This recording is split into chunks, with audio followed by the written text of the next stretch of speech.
नित्य संयोग का दाता। हमारा आपसे कभी वियोग। मैं आपसे वही कह रहा था, देखिए जिसका भगवान से मिलन हो जाता है ना, एक चीज है। नारद जी महाराज, नारद जी पूर्व जन्म में कौन थे? दासी पुत्र थे। संतों की सेवा करी और 4 मास करने संत उनके घर में आए और उनकी माता जी उनकी सेवा करती थी और उनका संतों का जो जूठन बुटन था नारद उसका बुद्धि प्रबल हो गई नारद जी की, भक्ति में मन लग गया। और नारद जी को चिंता कहता था कि माता कब चली जाए तब मेरा काम हो सही। जब 4 मास करके और वो जाने लगे, संत नारद भी उनके पीछे से बोले महाराज हमें भी ले चलो। बोले नहीं नहीं, अभी आपके साथ में माता है, ऋण है, अभी नहीं जा सकते। तो नारद जी को एक ही चिंता कि जी कब जिनकी सत्य माता कब साथ तब मैं पूरा भजन। तो संसार में आपका भजन हमारा आधा अधूरा है, और जिसका पूरा भजन अगर संसार में रह के हो रहा है तो वो अपने आप को भाग्यशाली समझो। भाग्यशाली समझो। हे संतो, हे महात्माओं, गोपियों के अधरामृत की मांग की और आरंभ में ही कहा गया कि भगवान में समाधि भाषा प्रधान है। समाधि भाव से ही उनका बातचीत हो रही, अंदर कोई नहीं है, माने संसारी वातावरण नहीं है, समाधि में चल रही है बात, लौकिक नहीं, समाधि में भाव से बात है। अधरामृत का भी विशिष्ट अर्थ है। पृथ्वी का एक नाम है धरा। पृथ्वी का एक नाम और क्या है? धरा। धरती इति धरा, धरती इतम धरा, धराय अमृतम, धरान सुतम, धरा मूर्तनम, न भवति इति अधरा मुक्तम। अर्थात पृथ्वी को धरा कहते हैं क्योंकि सभी का धारण करने के लिए पृथ्वी बनी है और पोषण करती है। क्या करती है? पोषण। धरती माता क्या करती है? यहां पर साफ कहते हैं भगवान सुखदेव ने, राजन पृथ्वी को धरा इसलिए कहते हैं क्योंकि पृथ्वी सभी को धारण करके उनका पालन पोषण करती है। ये अपूर्ण बात है माने। मैं आपको साधारण तरीके से समझाने का प्रयास कर रहा हूं, शायद आपकी समझ में भी आ रहा है। बोले हे राजन, पृथ्वी को धरा इसलिए कहते हैं क्योंकि पृथ्वी सभी को धारण करके सभी का पालन पोषण करती है। पृथ्वी का अमृत धरामृत है। पृथ्वी क्या है? अमृत धरामृत है। और जो इस पृथ्वी का नहीं है वैसा अमृत अघरामृत है। और जो इस पृथ्वी का महत्तम, इसका वास्तविक स्वरूप क्या है वो नहीं जानता। वो क्या है? अघारमृत।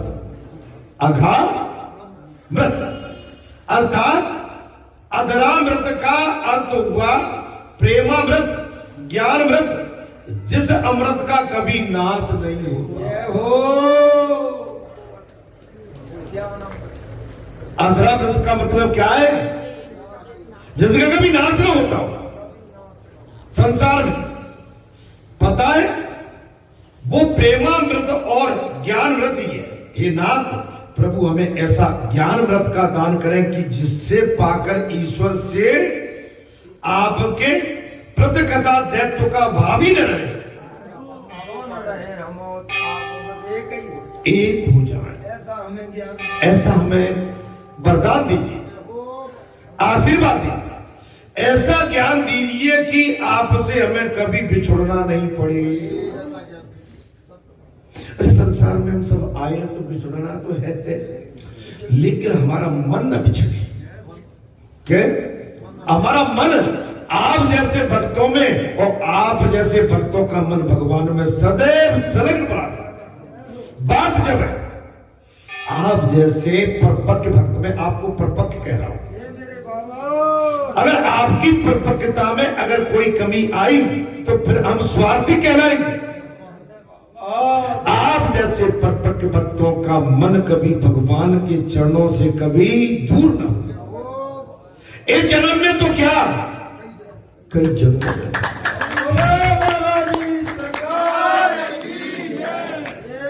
हमें ऐसा ज्ञान दीजिए कि आपसे हमें कभी बिछुड़ना नहीं। हम कहीं भी रहे, दुनिया के किसी कोने में रहे, लेकिन यहाँ की ख्याति विख्याति, यहाँ का वैभव, यहाँ का भगवान का दर्शन, आप जैसा का जो आपका कहते हैं ना महाराज सादगी भाव, समर्पित भाव हमेशा याद। देखिए संसार में जब से हमारा जन्म होता है तो यादें तो हमारे साथ कई जुड़ती है, लेकिन कुछ यादें विशेष होती है। क्या होती है? कुछ यादें विशेष होती है। हमारा जिस दिन से माता के गर्भ से बाहर आते हैं और थोड़ा समझदारी बढ़ती है, हमारी मित्रता, हमारी मानवता, भावता मन कहीं न कहीं लग जाती है। लेकिन चलते चलते चलते चलते आज हम इस उम्र पे आ गए। महाराज आपको कहीं न कहीं आपका मन लगा होगा, लेकिन जब ये मन संसार जो मन जहां लगा हो, कुछ स्वार्थवश लगा होगा, कुछ स्वार्थवश होगा और कुछ निस्वार्थवश होगा। जो निस्वार्थवश मन लगा है वही आपको कामयाबी की ओर ले जाएगा, वही आपको उनको सफलता की ओर ले जाएगा।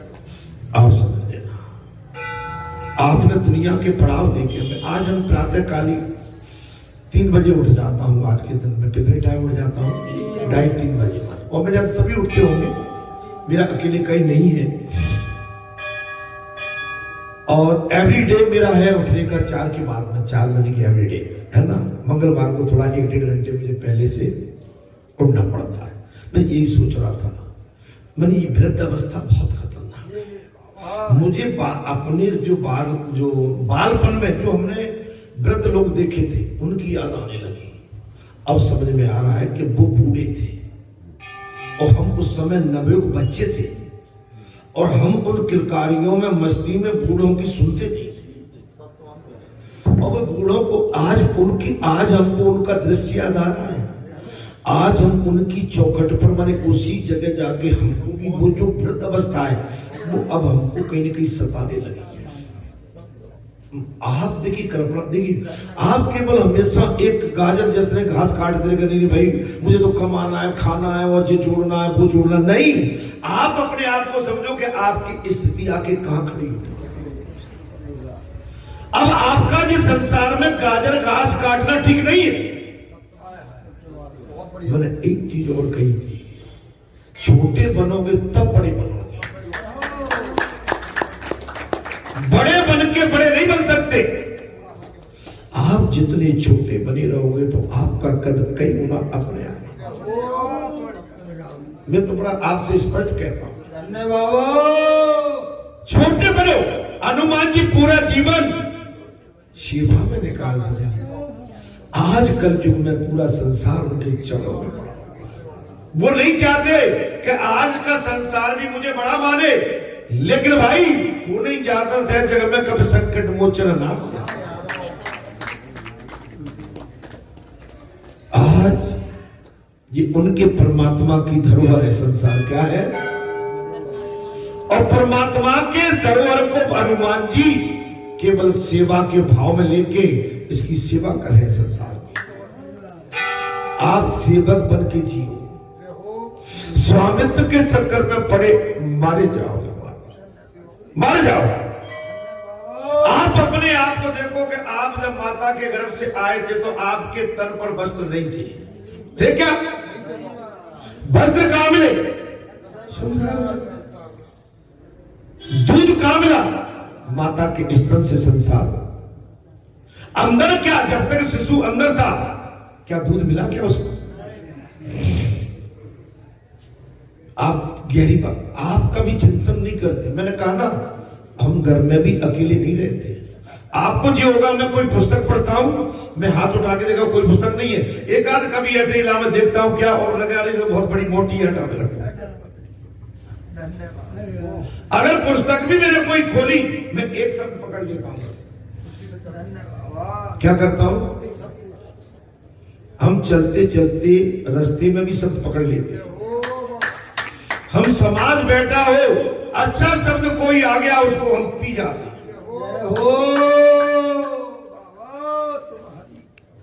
आप अच्छे शब्द को पियो, आप जितना उसको पियोगे आपके अंदर उतनी एनर्जी आएगी, ताकत आएगी।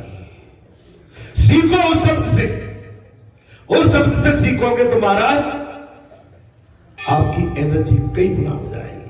हे नाथ, हे प्रभु, हमें गोपियां, प्रत्येक में ईश्वर का अस्तित्व है, प्रत्येक इंसान में ईश्वर का अस्तित्व है, ऐसा मानकर गुहार करोगे तभी सारा संसार गोकुल बन जाएगा।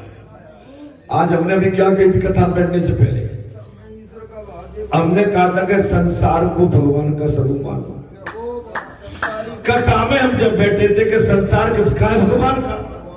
तो संसार भगवान का है, तो संसार से विरोध क्यों करते हैं? देखिए महाराज, प्रत्येक जीव में ईश्वर का अस्तित्व है, और ऐसा मानकर गुहार करोगे तो तभी सारा जगत गोकुल बन जाएगा।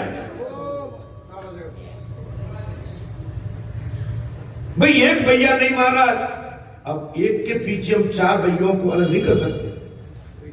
मेरी बात सुनिए, एक के पीछे हम 99 से नहीं बना, 99 ठीक है, लेकिन 100 एक ही है, तो हम अपने 99 को खत्म नहीं करना चाहते। किसके लिए? एक के लिए।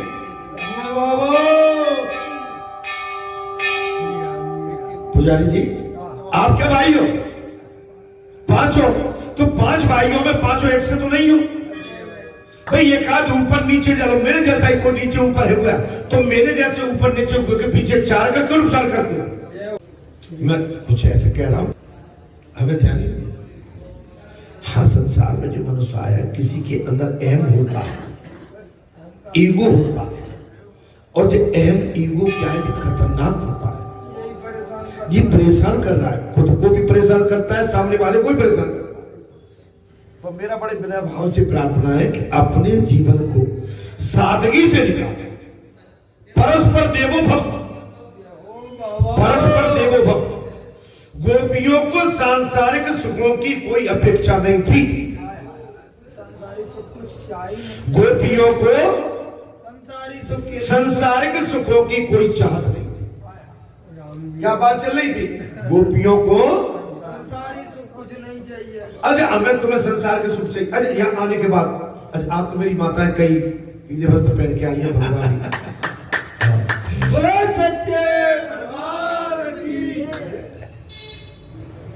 हमें संसार की चाहत ज्यादा नहीं।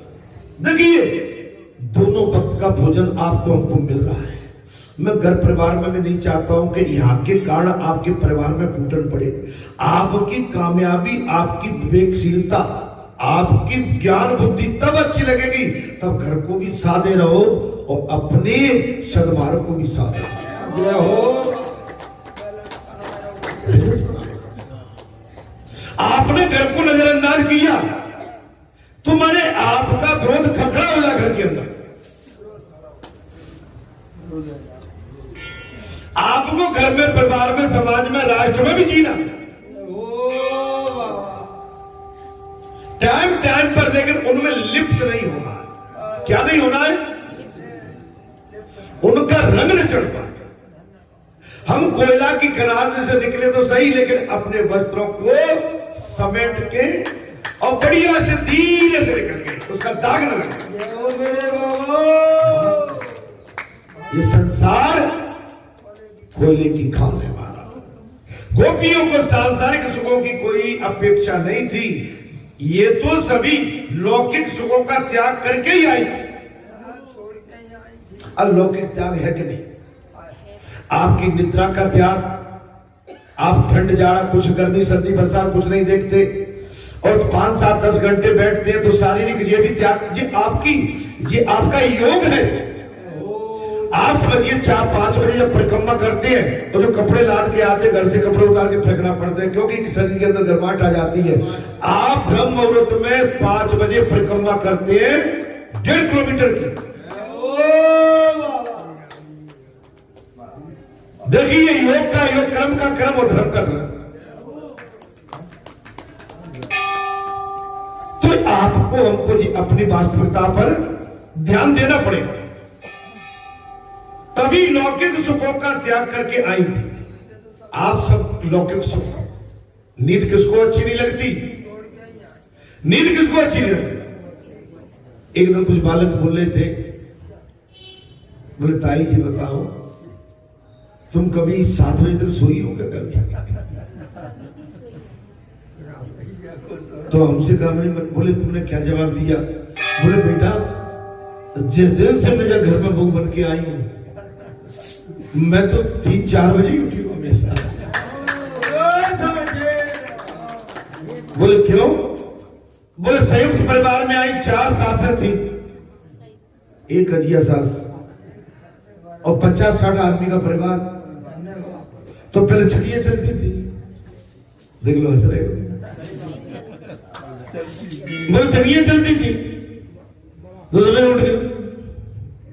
बोल बड़ी सास उठ गई तो बोले मुझे उठना ही पड़ता था।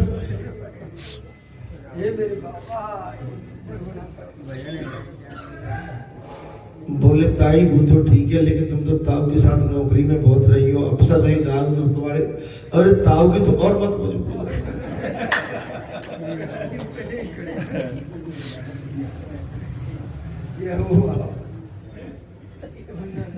तुम्हें एक बात बताओ, आप अपने जीवन में मेरे अच्छा मैं एक बात, आज का दिन है, आज भी हम उम्र पक्के, आज भी ये नहीं है माने 4 बजे उठ जाना और सूर्य उदय से पहले स्नान हो जाना, ध्यान हो जाना, दिया बत्ती धूप बत्ती आके चाय पानी जे अपना कर्म धर्म।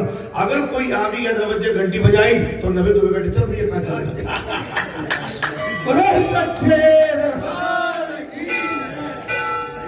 तो ये नहीं कहेंगे कभी नहाया नहीं है, ये नहीं कहेंगे कि चाय नहीं पी है।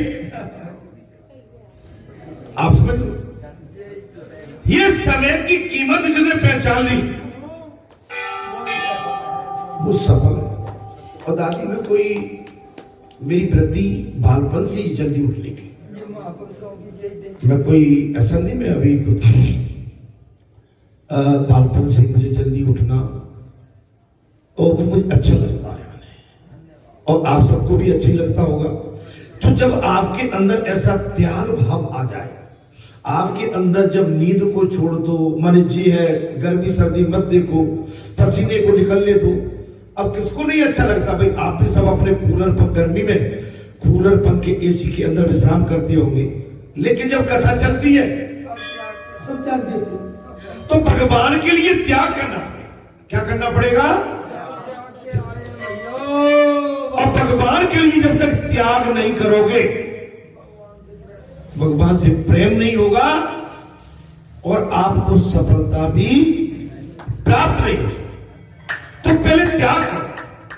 पहले क्या करना पड़ेगा महाराज? गोपियों को सांसारिक सुखों की कोई अपेक्षा नहीं थी, वे तो सभी लौकिक सुखों को त्याग करके आई थी।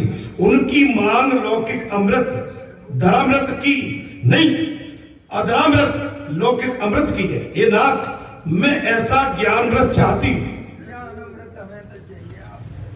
अब साफ है, हमें ऐसा ज्ञान अमृत दे दो कि जिससे हम दोनों का कभी वियोग न हो, आपका मेरा कभी भगवान से वियोग न हो। ऐसी कोई युक्ति हमें बताइए। गोपिका एक ही चीज कह रही है कि हमें आपसे दूर न जाना पड़े, आपसे वियोग नहीं, आपसे हमारा संयोग हो जाए, नित्य संयोग नहीं, हर समय हर दिन हर क्षण हर पल जो भगवान के प्रति अपना संयोग रखते हैं, मिलने के लिए उतावले रहते हैं, व्याकुल रहते हैं, तब आनंद आता। ऐसा ज्ञान दीजिए, आपसे दूर होंगी तो माया फिर सिर पर सवार हो जाएगी।